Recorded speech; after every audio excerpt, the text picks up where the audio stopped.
పొత్తు పెట్టుకోవడానికి సిద్ధమా? దేనికి సిద్ధం? మళ్ళీ మద్యపాన నిషేధం అని చెప్పి మోసం చేయడానికి సిద్ధమా? 20 లక్షల ఇల్లులు కడతానని మిమ్మల్ని మోసం చేయడానికి సిద్ధమా? మళ్ళీ మిమ్మల్ని మోసం చేయడానికి సిద్ధమయ్యారు. మీరు కూడా మేము బుద్ధి చెప్పడానికి సిద్ధమని మీరు కూడా మీ ఓటుతో బుద్ధి చెప్పాలి సార్. ఈరోజు ఒక్క కాంగ్రెస్ పార్టీ మాత్రమే ప్రజల గురించి ఆలోచన చేస్తుంది. అందుకనే రాహుల్ గాంధీ గారు స్వయంగా అధికారం లేకొచ్చిన వెంటనే 10 సంవత్సరాల ప్రత్యేక హోదా ఇస్తాము అని చెప్పిన ఏకైక నాయకుడు రాహుల్ గాంధీ, ఏకైక పార్టీ కాంగ్రెస్ పార్టీ. అందుకే రాజశేఖర రెడ్డి బిడ్డ కాంగ్రెస్ పార్టీలో చేరింది. అందుకే ఆ మాట పట్టుకొని వచ్చింది రాజశేఖర రెడ్డి బిడ్డ. మన రాష్ట్రానికి ప్రత్యేక హోదా అన్నది మనకు ఊపిరి లాంటిది, మన బిడ్డలకు ఊపిరి లాంటిది. ప్రత్యేక హోదా వస్తే ఒక్కొక్క నియోజకవర్గంలో 100 పరిశ్రమలు వస్తాయి. అంటే ఎంత అభివృద్ధి జరుగుతుంది, మన బిడ్డలకు ఎన్ని ఉద్యోగాలు వస్తాయి. కానీ ఈ రోజు ఒక పక్క ప్రతిపక్షం, ఒక పక్క పాలక పక్షం, చంద్రబాబు అయినా జగన్మోహన్ రెడ్డి గారైనా ఇద్దరు కలిసి అసలు ప్రత్యేక హోదా అన్న ఊసే లేకుండా చేశారే. 10 సంవత్సరాలుగా అసలు ప్రత్యేక హోదా గురించి మాట్లాడమే మానేశారు. మరి ఏమనాలి వీళ్ళని?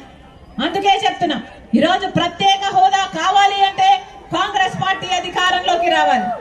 ఈరోజు పోలవరం ప్రాజెక్టు కావాలి అంటే కాంగ్రెస్ పార్టీ అధికారంలోకి రావాలి.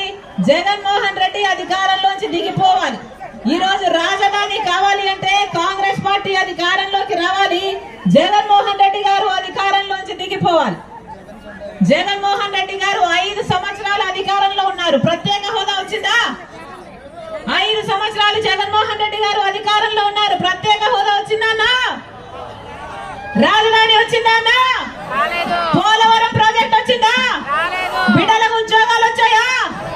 రైతులకు రుణమాఫీ జరిగిందా? మరి ఎందుకు వేయాలన్నా వీళ్ళకు ఓట్లు?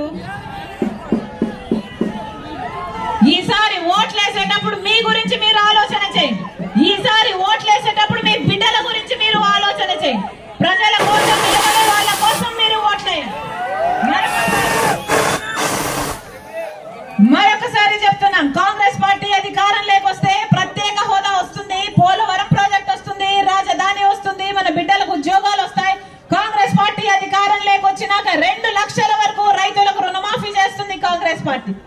మీరు ఆశీర్వదించండి. ప్రతి పేద కుటుంబానికి ఇల్లు కలుపుకోవడానికి ఈరోజు ఎంత కష్టమవుతుందో నాకు తెలుసు. ప్రతి పేద కుటుంబానికి సంవత్సరానికి 1,00,000 రూపాయలు, ప్రతి నెల 8,300 రూపాయలు, సంవత్సరానికి 1,00,000 రూపాయలు, 5 సంవత్సరానికి 5 లక్షల రూపాయలు ప్రతి పేద కుటుంబానికి ఇస్తుంది కాంగ్రెస్ పార్టీ. మీరు ఆశీర్వదించండి. కాంగ్రెస్ పార్టీ అధికారం లేకొచ్చినాక కనీస వేతనం, ఉపాధి హామీకి 400 రూపాయలు ప్రతిరోజు కనీస వేతనం అవుతుంది.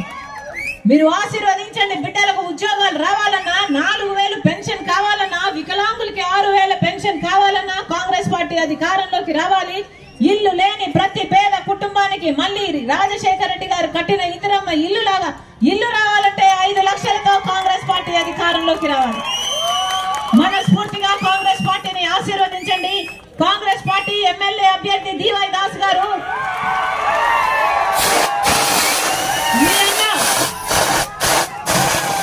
మనస్ఫూర్తిగా ఆశీర్వదించాలని రాజశేఖర రెడ్డి బిడ్డ ప్రార్థిస్తుంది. అలాగే మచిలీపట్నం ఎంపీ అభ్యర్థి, కాంగ్రెస్ అభ్యర్థి గొల్లు కృష్ణ గారు మీకు అందుబాటులో ఉంటారు. మీ గొంతు వినిపిస్తాడు. అవసరమైతే పార్లమెంట్ లో ప్రత్యేక హోదా కోసం నిరాహార దీక్షలైనా చేసి పోరాడతారు. మనస్ఫూర్తిగా ఆశీర్వదించాలని, కాంగ్రెస్ పార్టీని దీవించాలని, హస్తం గుర్తు మీద ఓటేయాలని, రాజశేఖర రెడ్డి గారి గుర్తు హస్తం గుర్తు మీద ఓటేసి ఎమ్మెల్యే, ఎంపీ 2 ఓట్లను హస్తం గుర్తు మీద ఓటేయాలని ప్రతి అన్నను, ప్రతి తమ్ముడిని, ప్రతి అక్కను, ప్రతి చెల్లిని మీ రాజశేఖర రెడ్డి బిడ్డ శిరస్సు వంచి చేతులు జోడించి ప్రార్థిస్తుంది. జోహార్ వైఎస్ఆర్, జోహార్ వైఎస్ఆర్, జోహార్ వైఎస్ఆర్.